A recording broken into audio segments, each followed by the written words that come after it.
You didn't ask for reality. You asked for more tea. I never asked for a monster. Hello everyone and welcome. My name is T, like T-Rex, and I want to talk to you all about one of my favorite things in the world, Jurassic Park, and by extension, Jurassic World. Now, I'm a longtime fan, but one question has really been bugging me since the start of the Jurassic World franchise, and that is, what if they have been lying to us this whole time? Now let me back up a little bit so I can explain. I don't know if you've heard of this small indie franchise, but Jurassic Park, and by extension Jurassic World, have become a whole universe. What started as 2 books by Michael Klayton has since erupted into a 6, and soon to be 7, movie franchise, with multiple games, a Netflix series, toys, and even more, spawning from this one danger-filled idea. What happens if we try to have a theme park with dinosaurs? That question has grown and evolved with the series, but there's one question that the movie makers proposed but never quite addressed. See, in production for some of the Jurassic Park original sequels, an idea was toyed around with of introducing human and dinosaur hybrids to the series, with concept art floating around on the internet for years now. Back then, they officially scrapped the idea, and it hasn't really come up again. At least, not until now. Because I think that they did it, and it's been right in our faces for 3 whole movies now. So let me make that question I asked at the start clearer. What if we have had human and dinosaur hybrids for the entirety of the Jurassic World series? I already have 3 examples that are in the mainline movies of human-dinosaur hybrids. 1 being the Indominus Rex, 2, the Indoraptor, and 3 is Maisie Lockwood.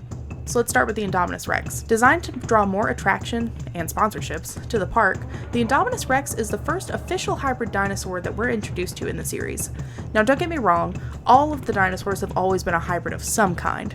I mean, Mr. DNA even explained how they filled the gene code with frog DNA back in '93. The Indominus, however, is our first official dinosaur that was designed instead of being an attempt at bringing back an extinct species. I can probably make a whole video on the tragedy that is the Indominus, so let me know down below if you want more of a deep dive into the Indos. But for now, let's focus on what I believe is our first example of a human-dinosaur hybrid. We hear some about her before she actually makes an appearance, mostly about her violent behaviors and tendencies. Then, we get to see her for the first time, laying a trap for park staff. Throughout the movie, we'll see Indy over here display multiple behaviors that relate her to just a monster in a movie, an unstoppable killing machine that has been designed to terrify park goers with its abilities to camouflage, communicate with raptors, and those giant teeth and claws. However, the main behaviors that I want to focus on with the I-Rex are the trap that she laid and the moment where she communicates with the raptors.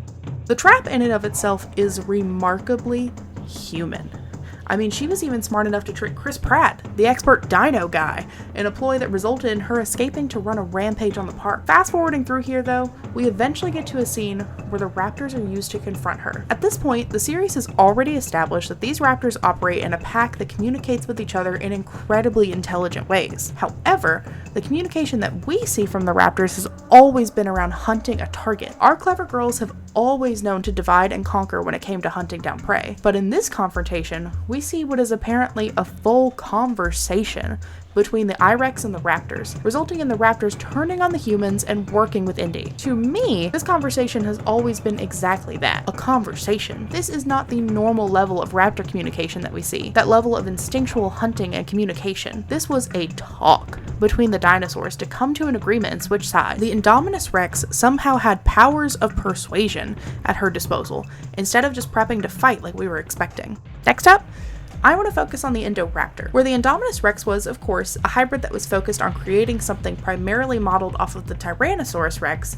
The Indoraptor was modeled mainly using Jurassic Park's favorite super geniuses, velociraptors. Historically, the raptors in the franchise have always been extremely intelligent for dinosaurs. That in and of itself is why it was so terrifying in the first Jurassic World to hear that the I-Rex had any amount of raptor mixed into her. So imagine everyone's horror when they heard that not only has someone made another monstrous hybrid, they made it primarily raptor this time. Doubling down on that, I am fully convinced that the Indoraptor had even more human DNA baked into it than its Rex predecessor. I'm once again going to mainly focus on behaviors on this one, but there are some arguments to be made that include small details and appearance as well. Arguably, the most famous scenes that we get with the I-Raptor are the exact scenes that scream to me that he has human in him. Which, fun fact, the Indoraptor is actually our first confirmed male that the scientists behind Jurassic World made. Anyways, starting with his escape from the cage. I want to acknowledge that yes, the scene of him teasing Ken Wheatley in the cage is reminiscent reminiscent of old cartoons with the way he teases Ken with his tail, comically opens his eyes, and then smiles when he does it. However, this scene is truly what lays the foundation for the idea that he has some human DNA in him. We, as people, love to be silly. And yes, it's hard to think about silliness in a moment where the Indoraptor is about to tear this guy apart, but that's what we're seeing. He's toying with his kill. Not as food, he's not killing to hunt this guy, he's killing for sport. Another trait that is rarely seen in the animal kingdom. Furthermore, we see him actually let Wheatley get a grip on one of his teeth as part of the tease. He is smart enough to know that letting Ken get a grip now means getting the kill later. On top of that, the raptor knew not to react to pain to keep the ruse up. That takes incredible cognitive function and thinking that I am not sure the other raptors before the Indo have shown. Moving through the rest of the film, we see the Indoraptor take on two distinct hunting styles. One, a more animalistic and rage-fueled spree, where the goal is just to kill. He charges people, being prone to rip and tear. But then we also see him hunting purposely, being obsessed with hunting down Maisie specifically, in such a human way. We see him charge and chase her, yes, but we also see him hunting her slowly and meticulously. We see scenes where he reaches out for her, not with gnashing teeth, but with a hand, almost as if to grab her hair or to pull the covers down as she hides from the monster coming for her in bed. But why Maisie? Why was the Indoraptor so hellbent on getting Maisie specifically? But let me know down below if you have any examples of previous raptors being this smart. Now this one brings me to my third example of what I think is a human-dinosaur hybrid, but bear with me because I know that this is a big swing. I really think that the Indoraptor was hunting Maisie like that because of how she smells. So let's talk this through. Jurassic Park and Jurassic World are filled with clones. This whole franchise is built on that premise. They didn't time travel back and grab those dinos, they cloned them in a lab. However, think back to Mr. DNA, like we talked about before. They have never been an exact recreation. Every clone made in the Jurassic Park franchise has had some level of DNA that was not originally theirs mixed in. Classic dinos were mixed with mostly frog DNA to fill in the gaps, and these hybrids, I believe, are mixed with human. But what if Maisie worked the other way? What if her mother, the woman she was cloned from, knew that the way to get a successful human clone was to mix in some of that dino DNA? We see this theme throughout the movie, both visually and with Maisie's words and actions. They hinted at this entire time, from introducing the fact that Maisie is a clone at all, that her mother was a scientist that was integral in making the dino clones possible, to Maisie herself releasing the dinosaurs because she feels that they are like her. We even see visual clues, like when the Indoraptor is hunting her, for example. We see this moment where the raptor's face is overlaid in the reflection of Maisie's, indicating their connection. Later on in the series, we even see her developing an ability and skills that are supposed to be reminiscent of Owen's, you know,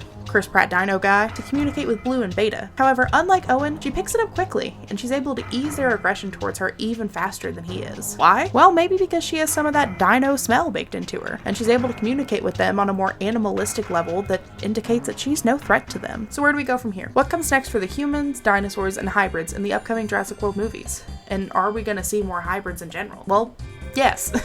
The premise of this next movie is all about hybrids and failed experiments, but besides those, are we going to see those human and dinosaur hybrids again, and will they tell us this time? I'm going to call it now.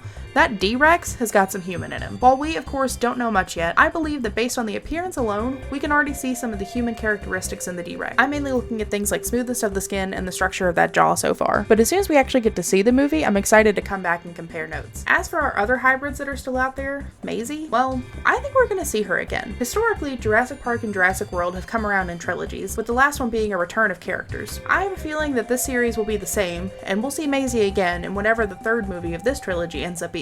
Until then, let's just get excited for Jurassic World Rebirth. Thank you all so much for watching. If you like this video, please let me know either with a hearty thumbs up or even with that big subscribe button. Let me know your theories and thoughts down below. And before I go, I also want to just share a special thank you to creators like Klayton Fioriti and the Dead Meat channel for being some of the people to really inspire me to get the wheels turning on this video and turning on this theory. Thank you again for watching, and I'll catch you in the next video.